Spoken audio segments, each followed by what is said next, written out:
യോഹന്നാൻ ശ്ലീഹായുടെ സുവിശേഷം 20-ാം അധ്യായം 19 മുതൽ 25 വരെയുള്ള തിരുവചനങ്ങൾ.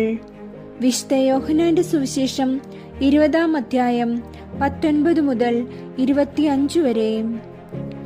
ആഴ്ചവട്ടത്തിന്റെ 1-ാം നാളായ ദിവസം നേരം വൈകിയപ്പോൾ ശിഷ്യന്മാർ ഇരുന്ന സ്ഥലത്ത് യഹൂദന്മാരെ പേടിച്ച് വാതിൽ അടച്ചിരിക്കെ യേശു വന്ന് നടുവിൽ നിന്നുകൊണ്ട് നിങ്ങൾക്ക് സമാധാനം എന്ന് അവരോട് പറഞ്ഞു.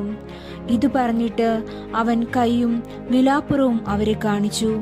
കർത്താവിനെ കണ്ടിട്ട് ശിഷ്യന്മാർ സന്തോഷിച്ചു. യേശു പിന്നെയും അവരോട് നിങ്ങൾക്ക് സമാധാനം, പിതാവ് എന്നെ അയച്ചതുപോലെ ഞാനും നിങ്ങളെ അയക്കുന്നു എന്ന് പറഞ്ഞു. ഇങ്ങനെ പറഞ്ഞ ശേഷം അവൻ അവരുടെ മേൽ ഊതി അവരോട്, പരിശുദ്ധാത്മാവെ കൈക്കൊള്ളുവിൻ.